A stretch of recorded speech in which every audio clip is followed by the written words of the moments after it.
Hi, I'm Deb, the Transformational Catalyst Coach. Thank you for joining me today. I'm going to talk today about sibling loss. It's something that I'm very familiar with because back in 1975, I became an only child overnight.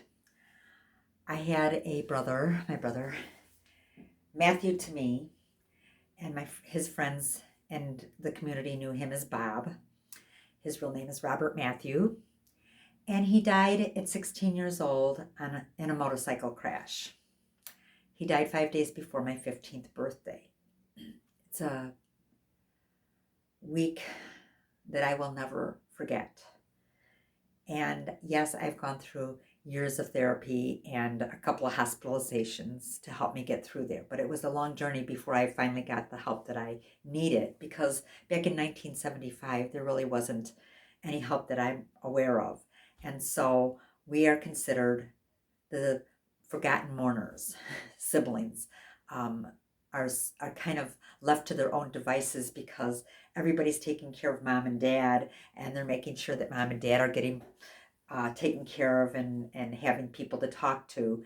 And we lived in a very small community. My father was a police officer, so he was very well known. And my brother, he was involved in scouting, and he was a photographer, and he was into wrestling, and he was involved in the school newspaper. So he was very, very well known and very well liked. And of course, yes, he was my best friend as well. And we had a lot of history together. And all of a sudden, not only was I an only child, but all my history was gone. You know, I didn't have anybody that had those memories like I have. And so he took those with him to his grave.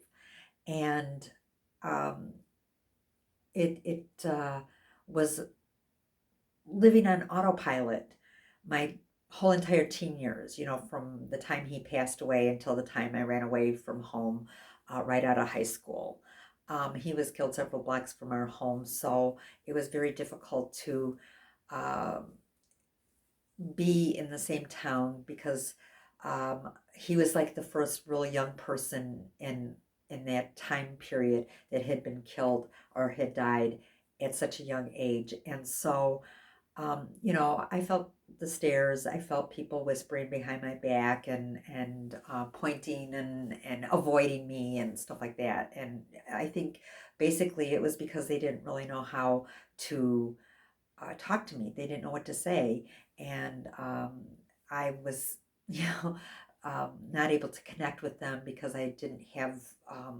We just didn't have that common thread, and so I didn't know how to relate to them, and I didn't know whether I should be happy or sad or what my reactions were supposed to be. I just kind of basically just went through the motions, and I got into some drinking and smoking and um, let me see, I did eating disorders and stuff like that. Everything that I could to avoid the feelings because I just really didn't know how to process them. I didn't know what to do with them. And my parents totally shut down. They were not able to talk about him, or they never went for the help and got the help that they should have gotten. And so we kind of fell apart for a while. My parents separated briefly, and then so I kind of didn't fit in anywhere. I was misunderstood, and I just didn't feel like I fit in anywhere. It changed the whole family dynamics, and so I had to run away from home, and I I tried to recreate a family life because I didn't have anything. And that really wasn't working out so well. And then I was hospitalized back in 1991, which was about 15 years after his passing. And so that is when I got my first real help. And I ended up finding a therapist who dealt with sibling loss. And one of the things that I really struggled with was the survivor's guilt, of course, but I didn't have any closure because it was kind of a sudden death. Well, it was a sudden death that there was no closure. There were no goodbyes. There was no I love yous and stuff like that. So my journey was taking a big twist. And I just really didn't know what to do with it. So this therapist really helped me set up the closure. I got to do it my way, and it was perfect. It was just perfect for me. So I highly encourage that if you've gone through a sudden death, like a car accident or uh, an accident of some sort, it's always good to get some extra help and support because it is mind-boggling. I just felt like I lived in La La Land, and because my parents were not able to talk to me, and after they um, cleaned up his room and gave away a lot of stuff, I really don't even really know what happened because I lived on autopilot, and because I left home so just a couple of years after he had passed. I really don't know what happened to all this stuff. They gave it away, they donated, I don't know, but it was really, really hard for me, especially after they sold their house, because that was the house that my brother and I, it's the only house that we ever knew and we grew up in. And it was really, really hard to let go of that last little tangible thing that I had of him. And so I got this help. He worked with me. It was a very intense weekend that we worked together and to be able to have closure and stuff. But one of the things that he talked to me about was that I was going to be mourning the rest of my life. And I thought, oh God, these last 15 years were absolutely insane. How am I going to make it?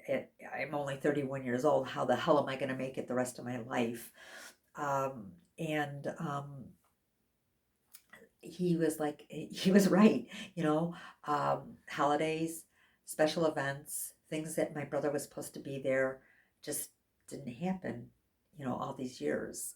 The holidays were lonely. They were totally like upside down.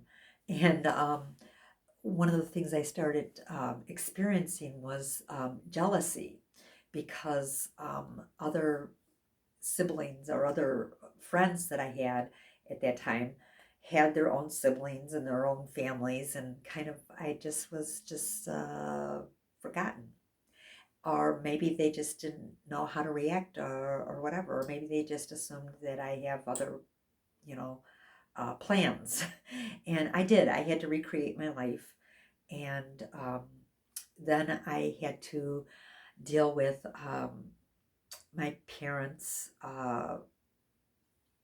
just they since they never took care of their emotions and dealing with my brother's death, it took a toll on their health. And my dad lost his health shortly after my brother died, and he had a battle with an unknown illness for 22 years. And 9 years ago, in a couple of days from now, he joined my brother, and he went to his grave just totally a destroyed man. And my mom, she also lost her health. And I've been trying to pick up the pieces my whole entire life. I had nobody to share any responsibilities with. I had nobody to talk to other than counselors. And the few friends that I had, I didn't want to sound like a broken record, I miss my brother and this and that.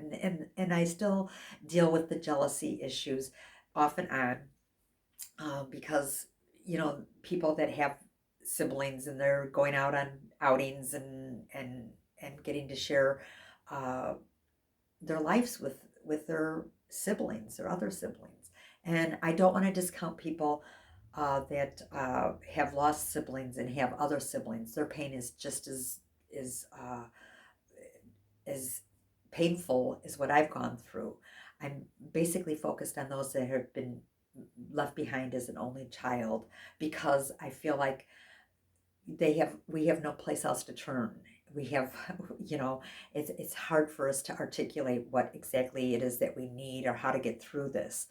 And so, you know, the I got angry at my brother for dying, and I had never been angry at him for dying because I was left taking care of my parents and they couldn't tell me what they needed, and they never talked about my brother after he died.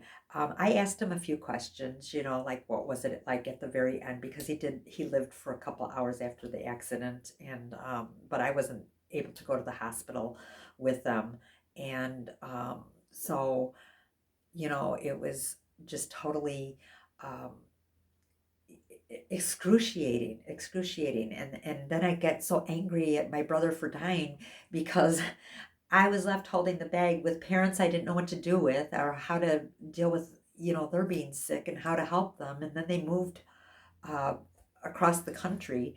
And so I was totally at odds and angry at my brother because I was like, if he was here, he could have helped me.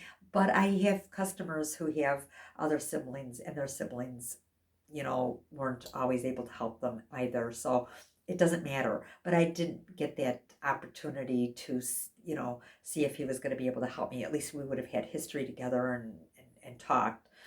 But those are some of the things that you're going to have to deal with as parents that are aging all by yourself. And you're always going to fry the wrong egg because that's what happened to me. And after my dad passed, I tried to take care of my mom, and she's got dementia, and she's in a wheelchair, and she's got a lot of health issues and stuff as well. And she got angry and she left, and she said she didn't need to deal with this anymore. So I don't even know if my mom is still living, and my kids don't talk to me either. So loss comes in a lot of different forms, and it's it's um, it's different for everybody. I realize that because it depends on when you lose your sibling, whether you lose them early on in life or later on in life. If it's a sudden death as opposed to a lengthy illness that takes them out, whatever, it doesn't matter. A loss is a loss. And like I said, loss comes in various different forms: loss of job, loss of health, loss of, I've gone through a divorce.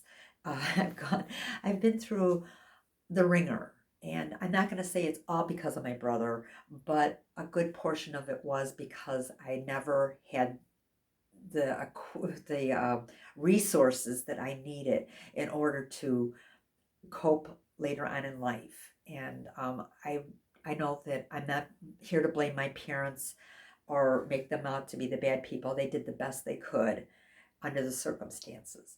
And you know, I will always miss my brother. I miss the special occasions, and I miss that's a mourning process every single time, every single event, every single holiday, every single birthday. I have to go through the sadness.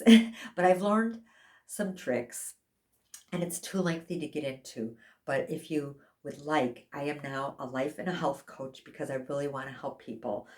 And I have overcome diabetes. I've lost 150 pounds. I've also cured my digestive issues. And I talk about various different things that I can help people with and how I've learned to come through them. And so I'm going to leave in the description box my email address that you can get a hold of me. And I'm the Transformational Catalyst Coach at yahoo.com. And I want you to keep one thing in mind. You have to talk to somebody. You need to um, get this out, because if you don't, you are going to end up having health issues. You're going to end up not being able to help your parents in any way, and you have to remember you are the only one left, and you're not. You've got to be um, able to cope with these things in a positive way and not in a way that's going to destroy your own health or your own life. So please feel free to reach out to me. And like I said, just you can leave me a comment and I will get back to you. And also, if you think that this would help somebody else, please share this video with them, and also subscribe and give me a like. I really appreciate it. And I thank you so much for tuning in and listening to this important message. Thanks.